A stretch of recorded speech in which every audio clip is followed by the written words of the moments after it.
Hello अस्सलाम वालेकुम viewers. आज मैं बहुत ही मज़ेदार रेसिपी आपके साथ शेयर कर रही हूँ, शामी कबाब और नारियल की चटनी की।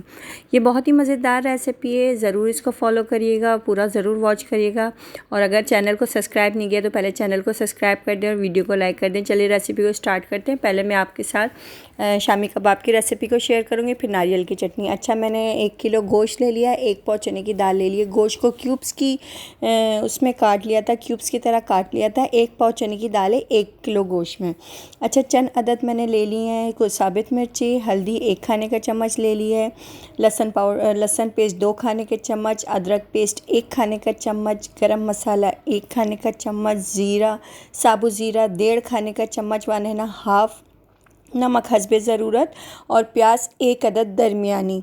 अच्छा, ये सिर्फ इनफ है इसको मतलब दाल के चढ़ाने के लिए। अच्छा, इसमें बाद में जो जो डलेगा वो मैं आपको बताऊंगी कि पुदीना है, हरी मिर्चें हैं और अंडे जो होंगे वो पकने के बाद डलेंगे। ठीक है, तो चलिए रेसिपी को स्टार्ट करते हैं। सब कुछ डाल के मैं इसके अंदर इसको चढ़ा दूँगी। अच्छा, गरम मसाला मैं साबुत नहीं डाली, साबुत डालो तो वो फिर पिसने में मसला करता है, तो इसलिए मैंने गरम मसाले का पाउडर इसके अंदर ऐड किया है। ये बहुत ही मज़ेदार रेसिपी है, ज़रूर फॉलो करिएगा, ज़रूर ट्राई करिएगा और मुझे ज़रूर रिव्यू दिएगा इसका।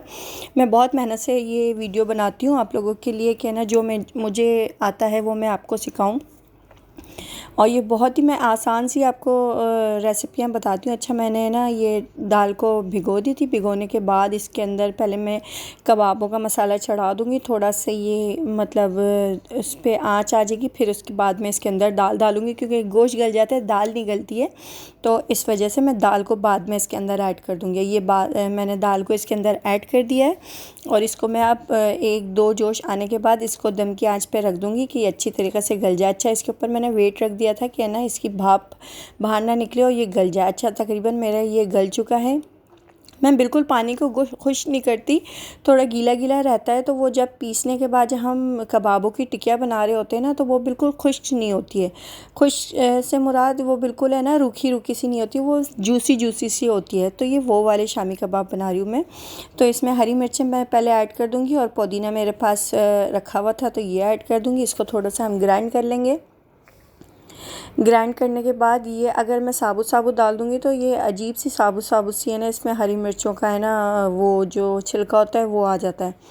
अच्छा, मैं इसमें पाउडर नहीं डाली हूँ हरी मिर्ची का, फ्रेश हरी मिर्ची डाल रही हूँ इसके अंदर। इसका भी अच्छा फ्लेवर आता है, देख सकते हैं आप लोग। इस तरीके से ये पिस चुकी है। अब इसके अंदर मैं कबाबों का जो मिक्सचर मेरे पास है ये मैं इसके अंदर ऐड कर दूँगी पीसने के लिए। ये मैंने डाल दिया, इसको अच्छी तरीके से हम पीस लेंगे। पीसने के बाद मैं इसको डिश आउट करके दिखाती हूँ आपको, और फ्राई करके भी। चलें, जब तक मैं आपको नारियल की चटनी की रेसिपी बता देती हूँ, नारियल की चटनी मैं किस तरीके से पीसती हूँ। अच्छा, हस्बे ज़रूरत मैंने नमक ले लिया है, 1 खाने का चम्मच मैंने ज़ीरा ले लिया है साबुत, चंद अदद हरी मिर्चें ले लिए मैंने, 1 कटोरी मैंने ले लिया है नारियल पिसा हुआ। लहसुन है ये 2 जो ले ली, 2 जो गड्डियाँ होती वो ले ली, साबुत मिर्ची ले ली, इमली ले लिया है, इमली को भिगो लिया है, और 1 दरमियानी अदद प्याज ले लिया और पुदीना ले लिया मैंने 1.5 गड्डी मैंने पुदीना ले लिया है। तो इस सबको मैं अच्छी तरीक़े से ग्राइंड कर लूँगी, सारी चीज़ों को इसके अंदर डाल के।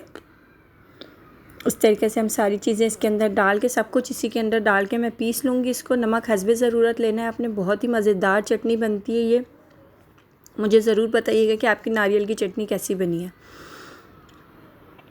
सारी चीज़ें हम डाल के इसके अंदर इसको ग्राइंड कर लेंगे अच्छी तरीके से। ये आराम से आपके 1-2 हफ़्ते आराम से निकल जाएगा, बिल्कुल भी ख़राब नहीं होती। आप इसको शीशे की जार में भर के रख दें फ्रिज के अंदर, और अगर फ्रीज़र रखेंगे तो आपके 2 महीने भी नहीं ख़राब होगी। ये मेरी नारियल की चटनी तैयार है।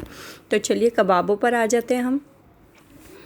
कबाबों को किस तरीक़े से हमने मतलब टिक्कियाँ बनाऊँगी मैं, उसके बाद मैं फ्राई करती हूँ। ये मेरा कबाबों का मसाला रेडी है, आप देख सकते हैं कैसा जूसी जूसी सा। ये बिल्कुल भी इसके अंदर वो नहीं है। मैंने 2 अंडे इसके अंदर ऐड कर दिए थे, कैमरा नहीं खुला था मेरा तो वो शूट नहीं हुआ। तो इस तरीक़े से हम लेके इसको जूसी जूसी से कबाब बनते हैं, थोड़े से मतलब जूसी जूसी से, तो वो बहुत मज़ेदार लगते हैं। अच्छा, रूखे रूखे कबाब अच्छी नहीं लगते, तो इसलिए मैंने इसके अंदर थोड़ा पानी रहने दिया था। ये इस तरीक़े से मेरे कबाब रेडी हो जाएंगे, देखें।